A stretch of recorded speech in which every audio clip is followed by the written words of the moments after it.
He has 14 Nobels to his credit, many of which are on the median list of a number of Nigerian universities.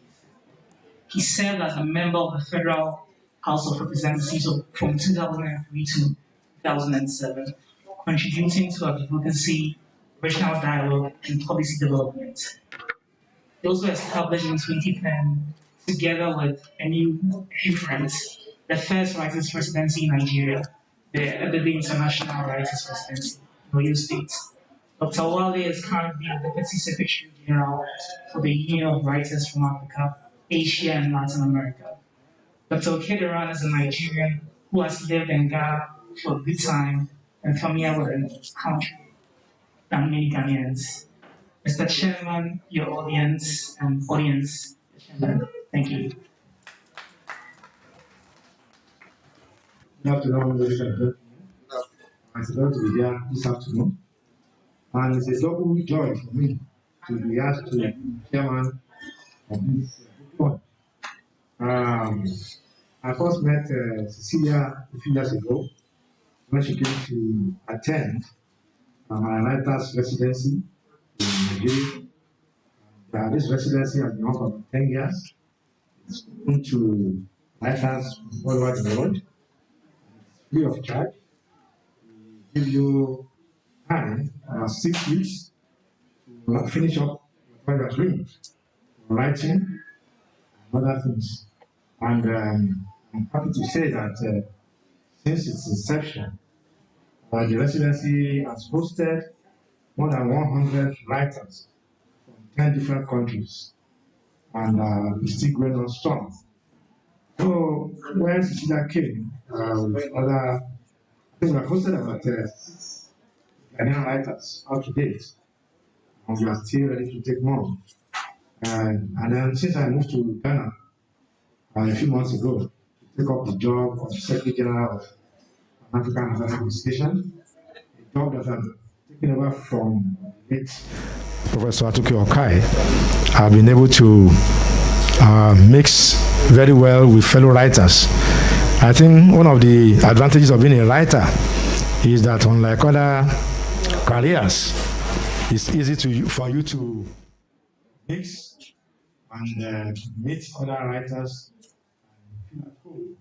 The Ashawo Diaries will be reviewed by the reviewer, so it's not for them to do the review.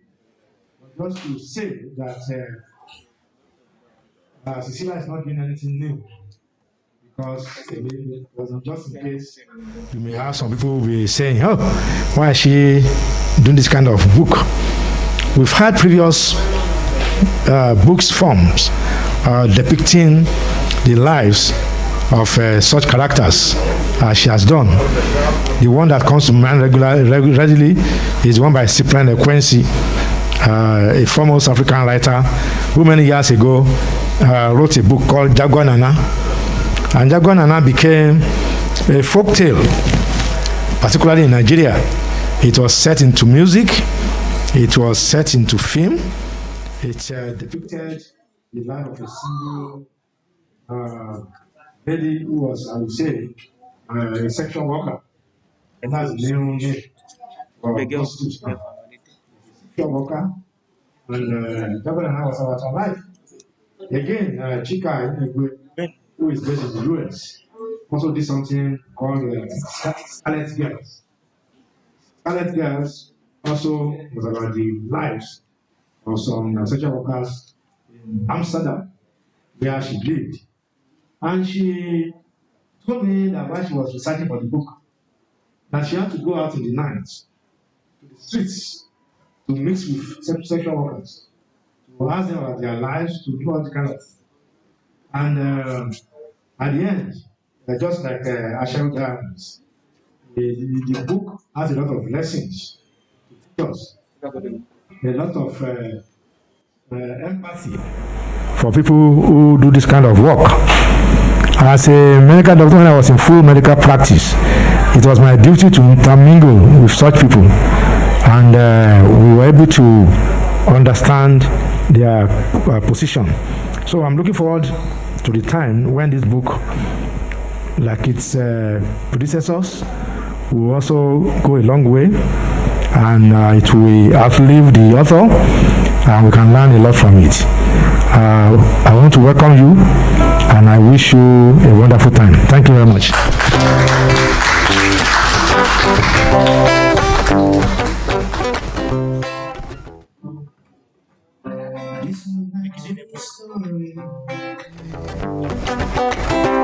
When I moved to La Paz, never knew Ashawo was there. One day I thought I walk out in the dark, fast morning. Then some ladies touched me. You were calling, you were calling. My heart too shallow.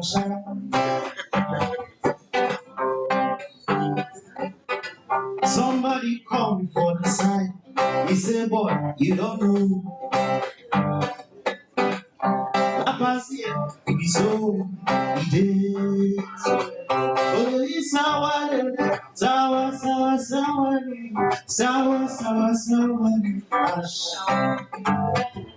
La Paz, don't try.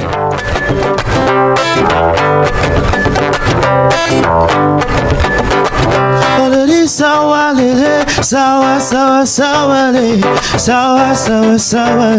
Ashawo.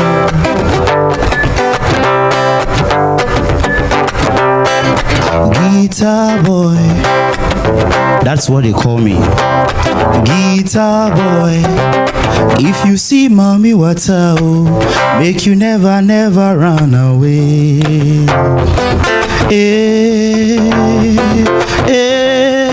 Never run away, nene, now. If you see Ashawo, make you never run away.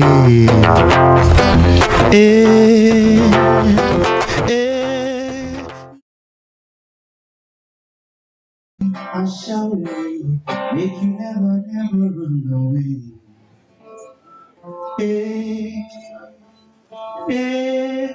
Never run away, never now. So the Ashawos in Papa's story was one of the last. They keep calling me, oh, yes. Charlie, what have to do with I'm sorry.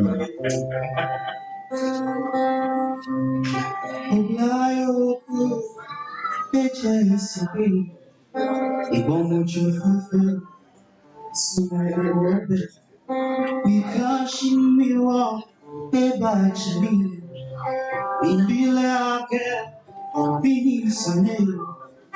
It came here, eh, oh yeah, Minka, oh yeah, Nimbo Kenia, eh, oh yeah, Mary Diana, Minka, oh yeah, Minka, oh yeah, Minka, oh yeah, Minka, oh yeah, Nimbo Kenia, eh. When you're married, you have to tell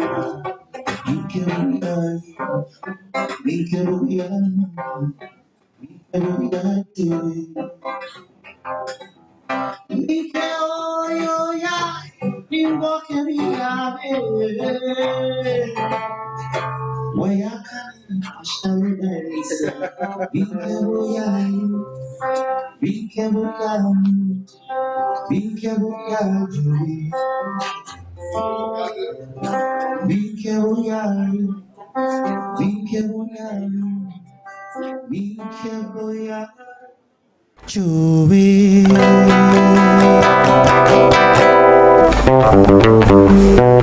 my name is Nenena.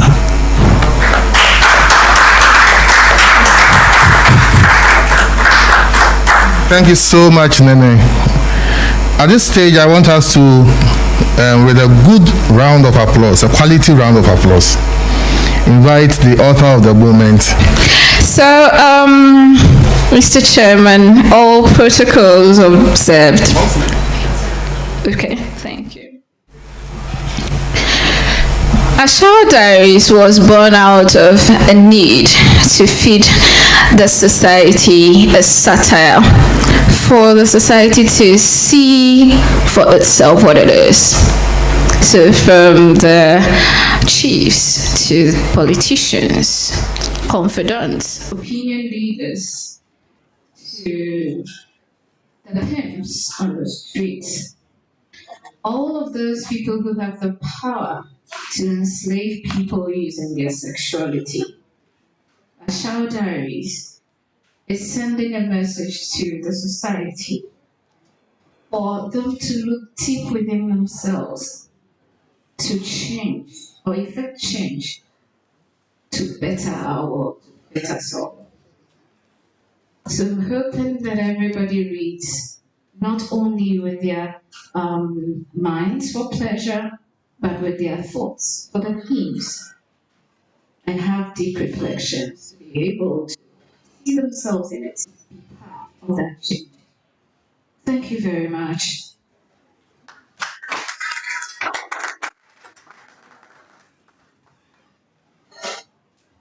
Until we come back to you, can you do a short video just about 4 minutes?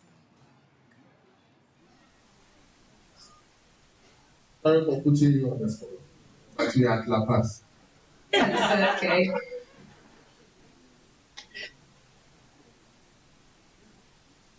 I hope there are no children here though. We're starting with the first chapter.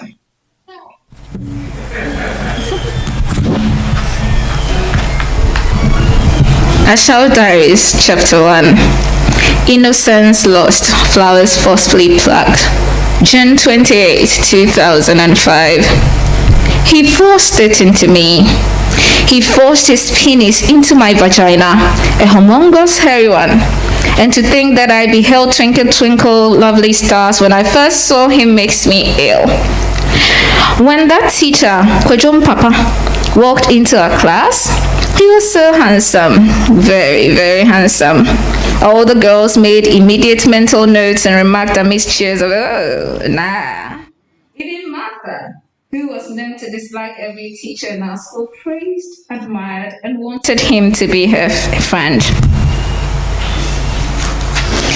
I was beautiful, all right, with big brown eyes, a little fleshy, but could pass off as slim, with a shape to die for. But I was seldom aware of my looks. Martha, on the other hand, dressed like a princess, always smelling nice. Esuntreso, one of the villages in the Asante Kingdom, upheld high morals and frowned on sexual conversations among children. In Esuntreso LA Primary, we revered fresh graduates serving as teachers. So when teacher Papa asked me to fetch water for him after school, I was quite delighted to have been perceived useful and selected to serve. I thought I had gotten a nice, innocent opportunity to show him how diligent and obedient I was. Teacher and Papa locked the door immediately I went in and pushed me onto the bed. A mixture of shock and fear rushed through my head, through my whole being. I felt ashamed, so ashamed when he tore my panties from under my uniform and pushed his hard penis into my vagina. God. I choked. I never knew a penis could be as hard as a rock and could tear into a tender vagina. It felt like the merciless knife of a butcher. I was breathless. I wheezed, I huffed and puffed. I cried the whole time. After he had thrust in and out of me to his satisfaction, he withdrew and poured some slimy thing like porridge on his bed, shivering and shouting as if I were a monster who was chasing him. At once, I thought of telling my mother about it. On second thought, I relived countless fearful moments in earlier childhood when my mother did not take kindly to me mentioning my vagina by its real name. She thought it indecorous to discuss anything relating to sex, so I couldn't go to her with this sudden debacle. Blood was coming out of my vagina, but he asked me to leave and warned me never to tell, or he would deny and say I bewitched him. Then he changed his mind quickly. He threatened to kill me. I was only 13 years old and in junior high school. It was a Tuesday, June 28, 2005 at 3:47 p.m. It is the only day, and time I remember. Since then, I only chose to recognize years. I remember everything vividly, like yesterday. How can I face him in school again? How can I even walk around with this pain in my sore and bleeding vagina? I will not go to school tomorrow, no matter what Papa and Mommy say. In fact, I will pretend I am sick. No, but I am sick for real. It hurts so badly. These were the things running through my mind, and surely I acted on them. That's chapter 1 of Ashawo Diaries. Thank you.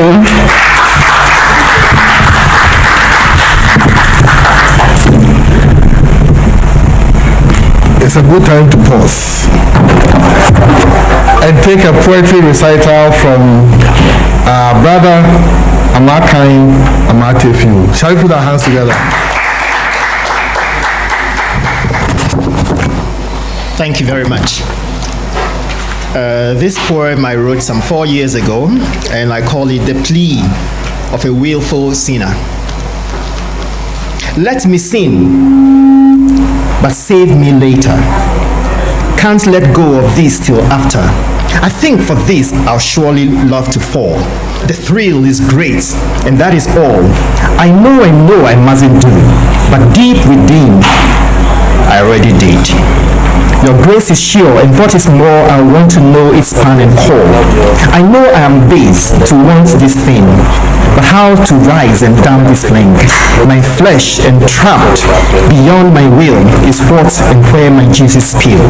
The Lord above my feelings made, and right within my luscious flesh the joys of love he firmly etched. I can't betray the way I feel to suit a psalm I haven't known.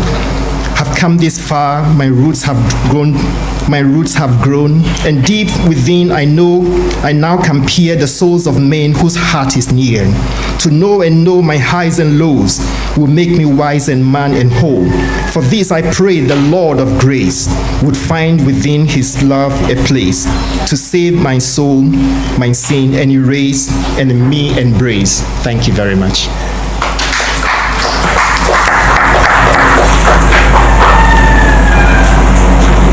Thank you so much, Bakai. Shall we invite the chairman again now to make a little declaration for us? Shall we put our hands together for the chairman? Thank you, Nana.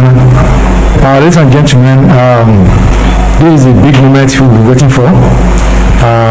The launch of a new book, usually described like a birth of a new baby. We usually say that a new baby has been born, that the baby had the normal 9 months gestation, and that the baby is healthy, and that both mother and baby are doing well. So it's my pleasure to publicly launch this book, Ashawo Diaries by Cecilia, and to wish the book a long and successful lifetime, and to pray that the book will go on to outlive the mother or the parents, and that it will do a lot of exploits in his tenure. On this note, I will launch this book.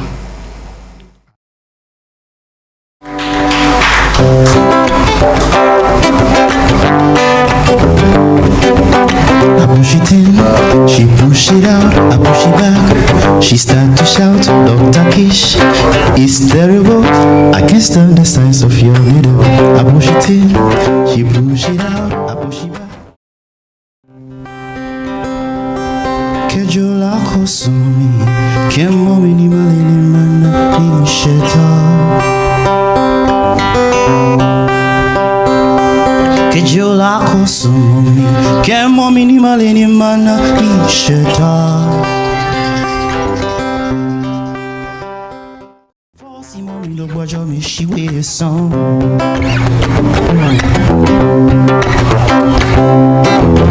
Kemitation, ben kemomi no komo. Dede mi sumo. Sumo mi na o mareho kwala. Kemi fake kete, force mommy no gbajo mi she wears song.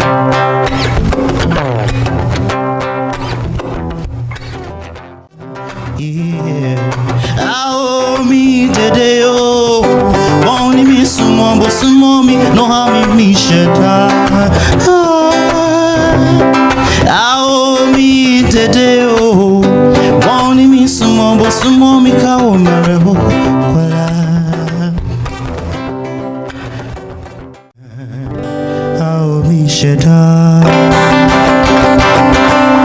Thank you.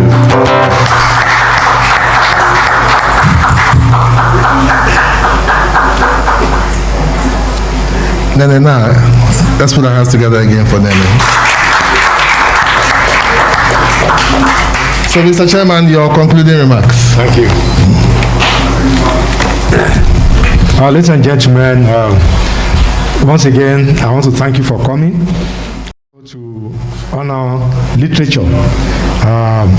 Just a few days ago, we had the pleasant announcement that at 86 years of age, the literature novel to the conference of our homes, and so we have a lot of time on our hands to write, and it's my pleasure to congratulate once again the author. I also met the publisher. I think we have to acknowledge the publisher. Can we see the publisher, please? Please give me a round of applause.